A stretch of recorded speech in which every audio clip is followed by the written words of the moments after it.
পাচার হওয়া অর্থ উদ্ধারের চেষ্টায় ডক্টর মোহাম্মদ ইউনূস, সাক্ষাতের অনুরোধে সাড়া দেননি কিয়ার স্টারমার। ডক্টর ইউনূসের সঙ্গে সাক্ষাৎ চেয়ে টিউলিপের চিঠি, গার্ডিয়ানের প্রতিবেদন। জানাবো কারণ নিন্দা করার আগে একটু জেনে নিন মন্তব্য আইন উপদেষ্টার। এদিকে বিমানের ক্যাপ্টেন সাইফুজ্জামানের লাশ আসছে শুক্রবার। সর্বশেষ, তারেক রহমান চাইলে যে কোনো সময় দেশে ফিরতে পারেন, মন্তব্য স্বরাষ্ট্র উপদেষ্টার।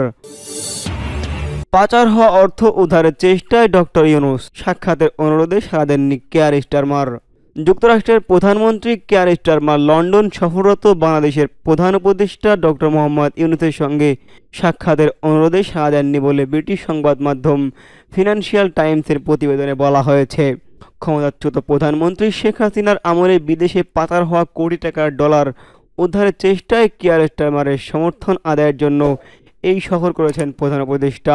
ব্রিটিশ সংবাদ মাধ্যমটিকে অধ্যাপক ইউনূস বলেন, নৈতিক বোধ থেকে যুক্তরাজ্যের উচিত আওয়ামী লীগ সরকারের আমলে চুরি হওয়া অর্থ খুঁজে বের করতে এবং তার সরকারকে সহায়তা করা। অভিযোগ আছে চুরি হওয়া অর্থের বেশিরভাগ এখন যুক্তরাজ্যে রয়েছে। অধ্যাপক ইউনূস জানিয়েছেন, কিয়ার স্টারমার এখনও তার সঙ্গে সাক্ষাতে রাজি হননি। তিনি বলেন, তার সঙ্গে আমরা সরাসরি আলাপ হয়নি, তবে কিয়ার স্টারমার বাংলাদেশের এই প্রচেষ্টাকে সমর্থন জানাবেন, এই বিষয়ে তার কোনো সন্দেহ নেই বলে মন্তব্য করেন প্রধান উপদেষ্টা। পাচার হওয়া অর্থ নিয়ে তিনি বলেন, এগুলো চুরির টাকা। ফিনান্সিয়াল টাইমসের প্রতিবেদন অনুযায়ী যুক্তরাজ্যের সরকারি কর্মকর্তারা নিশ্চিত করেছেন, অধ্যাপক ইউনূসের সঙ্গে সাক্ষাতের কোনো পরিকল্পনা নেই কিয়ার স্টারমারের। এই বিষয়ে তারা এর বেশি কিছু বলতে রাজি হননি। ডক্টর ইউনূসকে উদ্ধৃত করে প্রতিবেদনে বলা হয়, যুক্তরাজ্যের সরকার ইতিমধ্যে অর্থ খুঁজে পেতে সহায়তা করেছে। প্রতিবেদন অনুসারে তিনি সংবাদ মাধ্যমটিকে বলেছেন, যুক্তরাজ্যের উচিত পাচার হওয়া অর্থ উদ্ধারে বাংলাদেশে আইনি ও নৈতিক জায়গা থেকে সহায়তা করা। প্রধান উপদেষ্টা আরও জানান, তার এই সফরের উদ্দেশ্য ছিল যুক্তরাজ্যের কাছ থেকে আরও জোরালো সমর্থন নিশ্চিত করা। নোবেল বিজয়ী শান্তিতে অর্থনীতিবিদ ডক্টর ইউনূস গত বছরের আগস্টে ছাত্র জনতার গণ অভ্যুত্থানে শেখ হাসিনা ক্ষমতাচ্যুত হওয়ার পর থেকে বাংলাদেশের অন্তর্বর্তী সরকারের প্রধান উপদেষ্টার দায়িত্ব পালন করেছেন। জানাবো ডক্টর ইউনূসের সঙ্গে সাক্ষাৎ করতে চেয়ে টিউলিপের চিঠি, গার্ডিয়ানের প্রতিবেদন। আগামী সপ্তাহে লন্ডনে সফরকালে বাংলাদেশের অন্তর্বর্তী সরকারের প্রধান উপদেষ্টা অধ্যাপক মোহাম্মদ ইউনূসের সঙ্গে সাক্ষাতের অনুরোধ জানিয়েছেন টিউলিপ সিদ্দিকী। ওই সাক্ষাৎকারে টিউলিপ দুর্নীতির অভিযোগ নিয়ে ভুল বোঝাবুঝির ব্যাপারে ডক্টর ইউনূসের সঙ্গে আলাপ করতে চান বলে জানিয়েছেন গার্ডিয়ান। ব্রিটিশ সংবাদ মাধ্যম গার্ডিয়ান বলছে, টিউলিপ প্রধান উপদেষ্টার কাছে লেখা এক চিঠিতে লন্ডন সফরকালে চলমান বিতর্ক নিয়ে আলোচনার সুযোগ চেয়েছেন। এই সফরে ডক্টর ইউনূসের রাজা চার্লস ও ব্রিটিশ প্রধানমন্ত্রী কিয়ার স্টারমারের সঙ্গে দেখা করার কথা রয়েছে। চিঠিতে তিনি লিখেছেন, আমার মনে হয় ঢাকার দুর্নীতি দমন কমিশন যে ভুল বোঝাবুঝি সৃষ্টি করেছে তা দূর করতে একটি বৈঠক সহায়ক হবে। টিউলিপ লেখেন, আমি একজন ব্রিটিশ নাগরিক, লন্ডনে জন্মগ্রহণ করেছি এবং গত এক দশক ধরে সংসদে হ্যামস্টেড ও হাইগেটের জনগণের প্রতিনিধিত্ব করছি। বাংলাদেশে আমার কোনো সম্পত্তি বা ব্যবসায়িক স্বার্থ নেই। বাংলাদেশের প্রতি আমার হৃদয়ের টান আছে, কিন্তু এটা সেই দেশ নয় যেখানে আমি জন্মেছি বা বাস করি বা আমার ক্যারিয়ার গড়েছি। আমার ভাষ্য, আমি দুদকের বিষয়টি স্পষ্ট করতে চেয়েছি, কিন্তু তারা লন্ডনে আমার আইনজীবীদের সঙ্গে যোগাযোগ করতে আগ্রহী দেখায়নি এবং দৃশ্যত ঢাকার একটি ঠিকানায় চিঠিপত্র পাঠাচ্ছে। টিউলিপ আরও বলেন, এই কাল্পনিক তদন্তের প্রতিটি পদক্ষেপ গণমাধ্যমকে জানানো হয়, তারপরও আমরা আইনি দলের সঙ্গে কোনো যোগাযোগ করা হয়নি। তিনি আরও উল্লেখ করেন, আমি জানি আপনি বুঝতে পারবেন এই প্রতিবেদনগুলো যেন আমার নির্বাচনী এলাকার জনগণ ও আমার দেশের জন্য গুরুত্বপূর্ণ দায়িত্ব পালনে কোনো ধরনের বিচ্যুতি না ঘটায় তা নিশ্চিত করা কতটা গুরুত্বপূর্ণ। গার্ডিয়ানের প্রতিবেদনে আরও বলা হয়েছে, টিউলিপের বিরুদ্ধে আওয়ামী লীগ সরকারের কাছ থেকে সুবিধা নেওয়ার অভিযোগ এনেছে বাংলাদেশ দুর্নীতি দমন কমিশন দুদক। টিউলিপকে নিয়ে গণমাধ্যমে বেশ কয়েক দুর্নীতির সংবাদ প্রচারিত হয়েছে, যার মধ্যে রয়েছে টিউলিপ কিংবা তার মা ক্ষমতা অপব্যবহার প্রভাব খাটিয়ে ৭,২০০ বর্গফুট জমি কিনেছে বলে অভিযোগ রয়েছে দুদকের। জানাবো কারণ নিন্দা করার আগে একটু জেনে নিন মন্তব্য আইন উপদেষ্টার।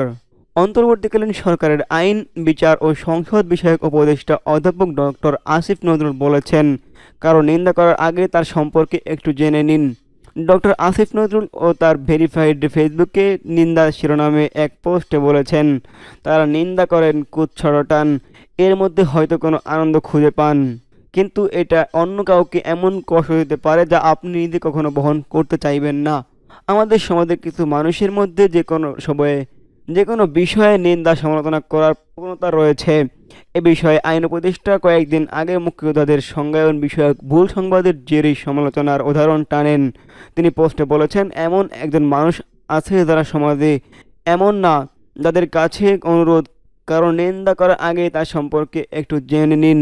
বুধবার রাতে ডক্টর আসিফ নজরুল এর নিজের ভেরিফাইড ফেসবুক পেজে নিন্দা শিরোনামে দেওয়া এক পোস্টে হুবহুব এমনটি উল্লেখ করেন।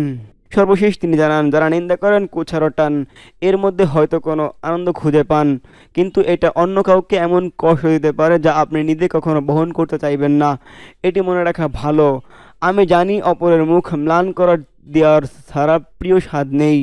এমন মানুষ আছে সমাজে, তারা এমন না, তাদের কাছে অনুরোধ, কারণ নিন্দা করার আগে একটু জেনে নিন।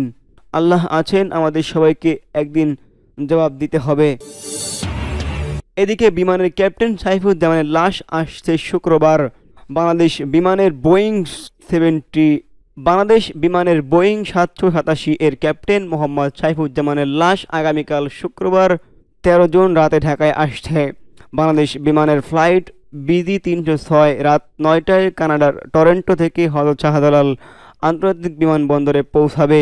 বিমান বাংলাদেশ এয়ারলাইন্সের কর্মকর্তারা তার লাশ গ্রহণ করবেন।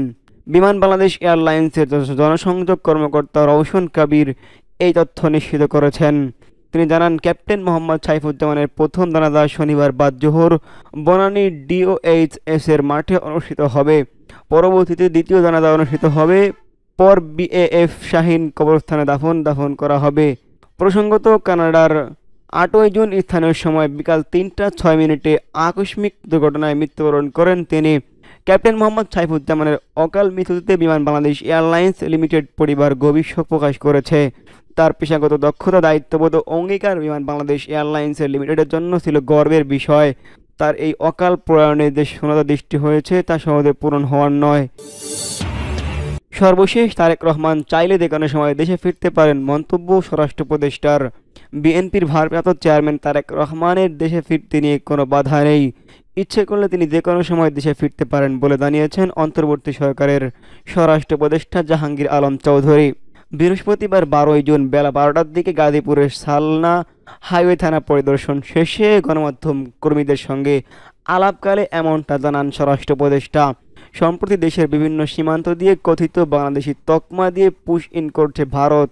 এই ব্যাপারে সরকারের অবস্থান জানতে চাইলেই স্বরাষ্ট্র উপদেষ্টা বলেন, ভারত থেকে যাদের পুশ ইন করা হচ্ছে তাদের প্রসার চালানোর আসছেন না, অমানবিকভাবে তাদের ঠেলে দেওয়া হচ্ছে। বিষয়টি ভারতের হাইকমিশনারকে জানানো হয়েছে।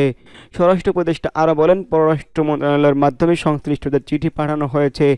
এদেশের নাগরিকদের হলে তাদের এভাবে বনজঙ্গলে পুশ ইন না করে প্রোপাগান্ডা ওয়েভে পাঠানো যেতে পারে। বিএনপির ভারপ্রাপ্ত চেয়ারম্যান তারেক রহমানের দেশে আসার বিষয়ে সাংবাদিকদের এক প্রশ্নের উত্তরে স্বরাষ্ট্র উপদেষ্টা বলেন, তারেক রহমান দেশে আসতে কোনো বাধা নেই, ইচ্ছে করলে তিনি যে কোনো সময় দেশে আসতে পারেন। এর আগে তিনি গাড়ি থেকে নেমে করোনা ভাইরাস মোকাবিলায় সচেতনতা স্বরূপ উপস্থিত সকলের জন্য মাস্ক বিতরণ করেন। উপদেষ্টা এই সময় 3টি বিষয়ে গুরুত্ব দিয়ে বলেন, আমি যা বলবো তা খণ্ডিত অংশ লিখবেন না, আমরা বক্তব্যের পুরোটাই লিখবেন, যাতে আমার খণ্ডিত বক্তব্য নিয়ে পার্শ্ববর্তী দেশ তাদের কোনো স্বার্থ বা বিভ্রান্তি না ছড়াতে পারে। এছাড়া পলিথিন এর ব্যাপারে সকলকে সচেতন থাকতে হবে বলে উদ্বুদ্ধ করেন তিনি। এর আগে গত মঙ্গলবার রাজধানীর গুলশানে বিএনপি চেয়ারপারসনের রাজনৈতিক কার্যালয়ে সাংবাদিকদের সঙ্গে আলাপকালে দলটির মহাসচিব মির্জা ফখরুল ইসলাম আলমগীর বলেছেন, তারেক রহমান নিশ্চয়ই দেশে ফিরবেন, অবশ্যই দেশে ফিরবেন, শীঘ্রই দেশে ফিরবেন, তবে সুনির্দিষ্ট দিনক্ষণের জন্য তথ্য তিনি জানাননি। এদিকে যুক্তরাজ্যের সফররত অন্তর্বর্তী সরকারের প্রধান উপদেষ্টা ডক্টর মোহাম্মদ ইউনূসের সঙ্গে লন্ডনে অবস্থানরত বিএনপির ভারপ্রাপ্ত চেয়ারম্যান তারেক রহমানের বৈঠক হতে যাচ্ছে শুক্রবার স্থানীয় সময় সকাল ৯টা থেকে বেলা ১১টার মধ্যে।